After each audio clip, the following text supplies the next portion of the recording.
Bonjour, bonjour et bienvenue dans cette nouvelle vidéo. Alors aujourd'hui je vous présente une décoration. Moi je considère ça comme une décoration de table. Donc en fait c'est tout simplement un escalier très simple. Donc vous voyez qui est composé de cubes et qui peut avoir plusieurs fonctions. Donc je vais vous expliquer ça. Déjà, donc cette décoration peut servir pour un anniversaire, pour Noël, Nouvel An, voilà, ça peut être mis sur la table, ça peut être super sympa. Donc celui-ci est très simple. Et en fait, le principe, ça va être de venir rajouter bonne année, par exemple, joyeuse fête, joyeux Noël, bon anniversaire. On peut les mettre du coup sur les escaliers pour personnaliser vraiment la décoration ou tout simplement s'en servir pour venir y mettre des petits cadeaux, des petits dragées, des petites pochettes cadeaux, des choses comme ça. Ou également venir donc y mettre ce qu'on vient de dire, le texte en fonction de l'événement, et venir ajouter des simples tiroirs boîtes ici, et qu'on peut ouvrir et qu'on peut remplir de petits cadeaux, de petits chocolats ou autres. Et la dernière possibilité, c'est bien sûr de le transformer en carte. Donc vous voyez, ça se plie. Donc en venant rajouter, parce qu'ici vous voyez c'est pas très joli pour une carte, mais en venant rajouter un papier qui fait la globalité, et quand on l'ouvre ça fait vraiment quelque chose en relief. Ça peut être aussi super sympa. Donc cette décoration peut servir de différentes manières. Donc je vais vous le présenter. Donc maintenant que je vous ai montré un petit peu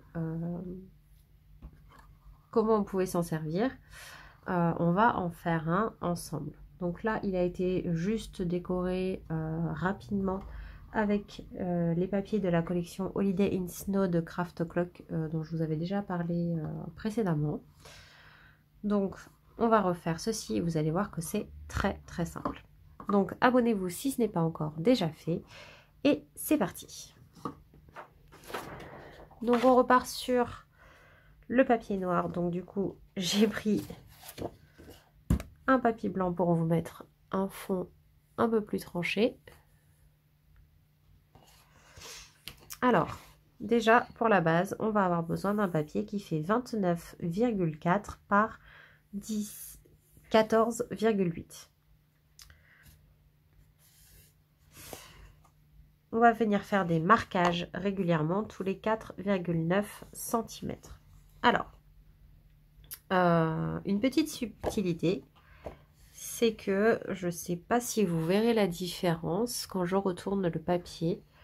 C'est que les 3 plis du milieu, je vais les marquer, tandis que les 2 plis des extrémités, je ne vais pas les marquer. Je vais simplement faire un petit marquage à ces endroits-là pour faire un repère, mais je n'ai pas besoin de plier à cet endroit. Donc du coup, le premier trait qui est un trait de marquage se fera à 4,9 cm. Le premier pli à 9,8, puis un pli à 14,7, puis à 19,6 et enfin un dernier marquage cette fois-ci à 24,5 cm. Voilà. Et ceci, ça va être en fait notre base d'escalier. C'est-à-dire que là, on va venir plier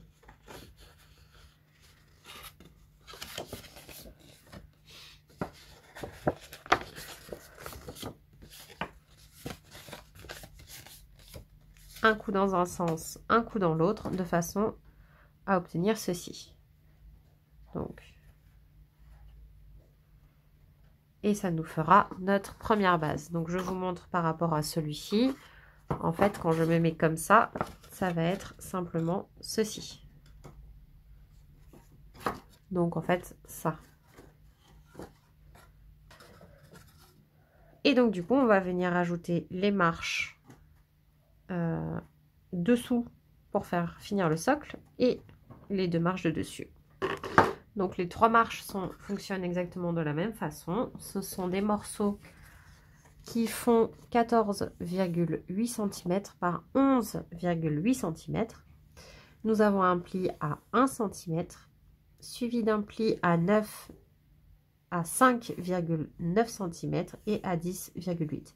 C'est-à-dire qu'on a un pli en fait au milieu avec des morceaux qui font 4,9 de chaque côté et des languettes de 1 cm. Donc là, cette fois-ci, je viens plier tout ça tout vers l'intérieur.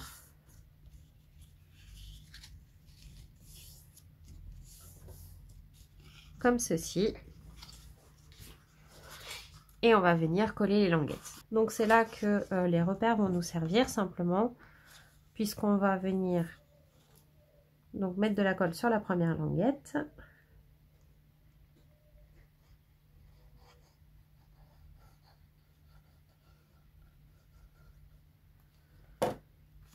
Et je vais venir le positionner contre mon repère.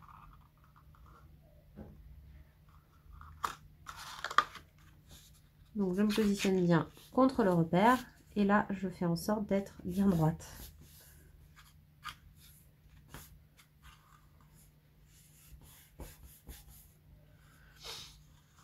Et celui-ci, je vais venir le positionner. Donc là j'ai fait un tour pour vous montrer mieux.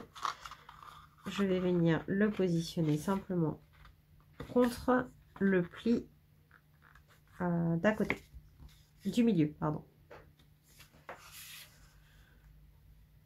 Normalement, quand vous pliez, on doit être à peu près droit.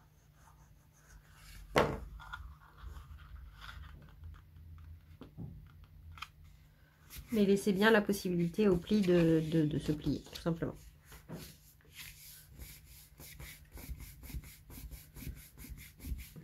Voilà pour celui-ci. Et donc, on va faire exactement pareil. Donc là, en dessous. Donc, je vous remontre dans l'autre sens. Vous n'êtes pas obligé de faire les repères. Hein. Si vous faites de cette manière-là, que je vais vous montrer maintenant, vous n'êtes pas obligé d'utiliser les repères. Donc là, je vais venir me coller contre le pli du centre. Hop, avec la languette de collage à l'intérieur, bien entendu. Et en étant bien droite.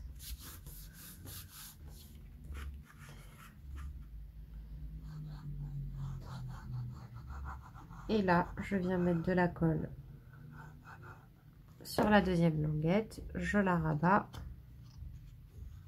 à l'intérieur et je viens positionner comme ceci.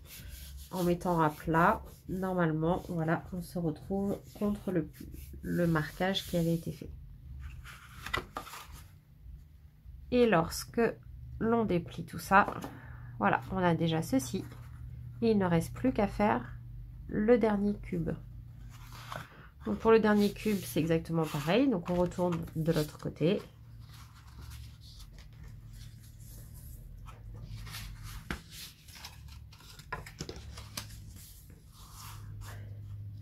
Et au lieu de se positionner contre le pli du milieu, on va venir se mettre sur les deux plis qui sont de chaque côté.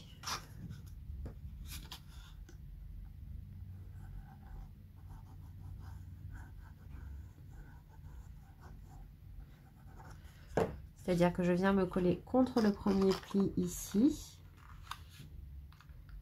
bien au bord.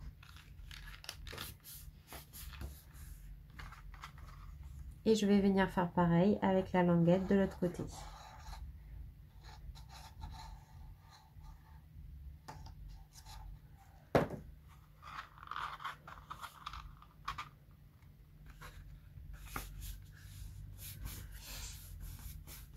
Voilà.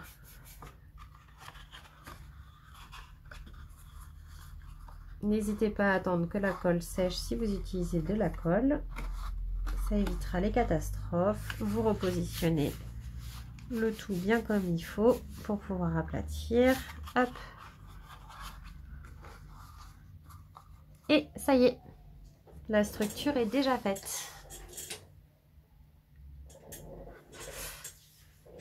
Donc vous voyez, c'était très simple et très rapide. Et là, donc j'ai utilisé du papier Clairefontaine qui fait 210 grammes. Et vous voyez qu'on peut venir y mettre des choses dessus. Hop, ça reste quand même très résistant. Donc ça peut être super sympa. Donc maintenant, pour la décoration, vous avez plusieurs possibilités. Donc comme je vous dis, de l'écriture, du papier déco, un mélange des deux, ou bien sûr des die cuts. Ça peut être aussi super sympa de venir mettre des die cuts qui dépassent, etc. Ça peut venir faire un petit... ça peut donner encore plus de relief et on peut venir faire par exemple un petit jardin fleuri avec... même pour Pâques par exemple, ça peut être très sympa. Donc vous voyez, vous faites une petite barrière qui remonte et puis avec les œufs à l'intérieur ou des choses comme ça. Ça peut être assez rigolo. Donc là, moi je vous avoue que je ne sais pas encore avec quoi je vais le décorer, donc je vais le laisser comme ceci. Mais en tout cas, voilà, c'est une petite chose qui est très simple, très facile à faire et qui peut faire un effet sympa. Si vous voulez, on va faire les petites boîtes qui sont ici pour se rendre compte de ce que ça donne. Voilà, donc on va tester ensemble le fait de faire une boîte pour rentrer dans la case. Donc pour ce faire, j'ai pris un papier qui fait 24,4 par 14,4. Et du coup, donc c'est juste un petit tiroir qu'on va faire. Et du coup, j'ai fait des marquages à 4,8 cm de chaque bord. Donc à chaque fois, j'ai tourné mon papier de 90 pour faire sur chaque bord. Et j'ai rajouté...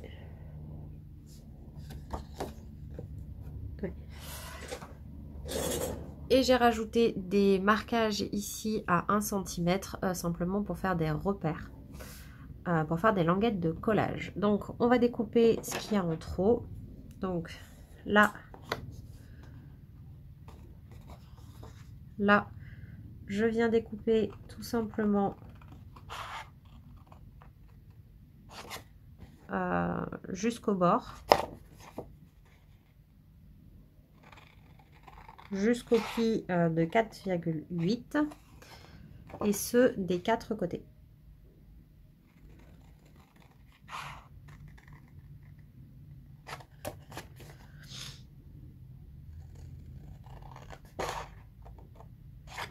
Voilà, donc on se retrouve avec ceci. Et là, je vais venir découper au niveau de mes marquages à 1 cm. Hop, pour retirer cette partie.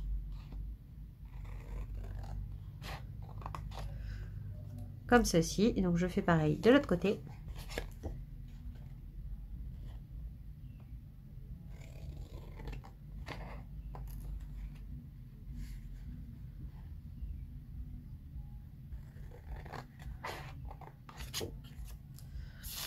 Et ensuite, histoire d'être plus tranquille, je vais venir ici biseauter les angles des languettes.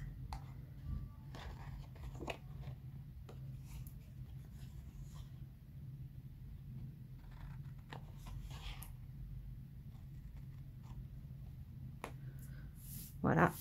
Et pareil de l'autre côté.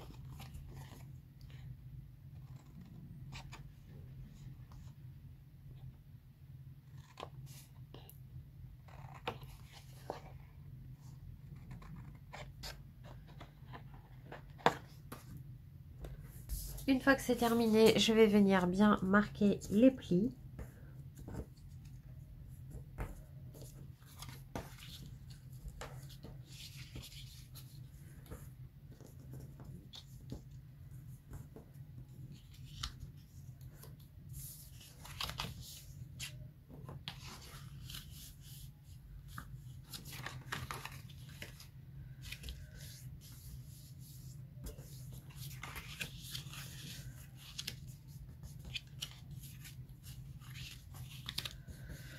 Voilà, et lorsque tous les plis sont marqués, je vais venir faire une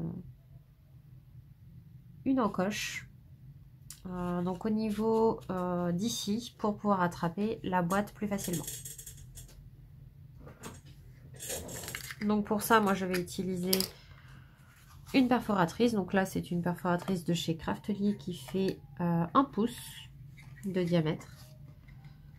Donc je viens me positionner le plus au milieu possible, où je peux venir faire un repère si je le souhaite. Et moi je me sers en fait, vous voyez, de l'arrière de la perforatrice, je me sers de ces petits repères là pour être droite et faire une encoche qui ne soit pas trop importante. Donc je viens caler mon papier au niveau de ces encoches là, je centre et je viens découper. Et je vais faire pareil de l'autre côté.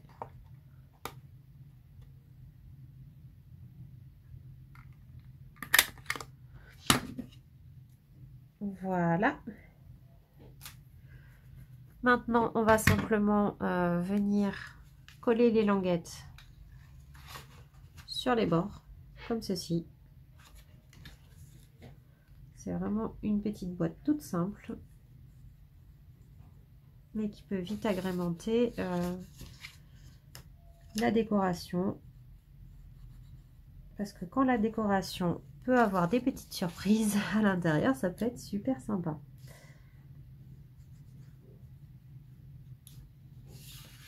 Donc là, je mets directement de la colle sur les 4. Hop, et je viens relever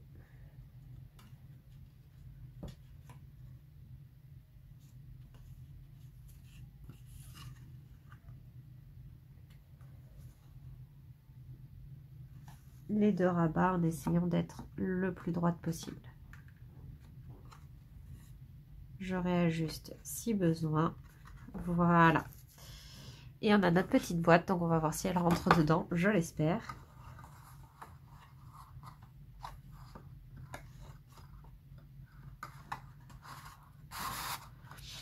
Et c'est nickel.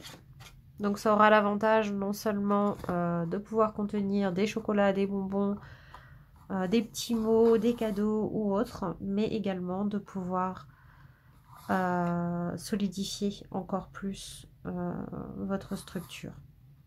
Ou en tout cas, peut-être pas la solidifier, mais la rendre plus... l'empêcher de bouger.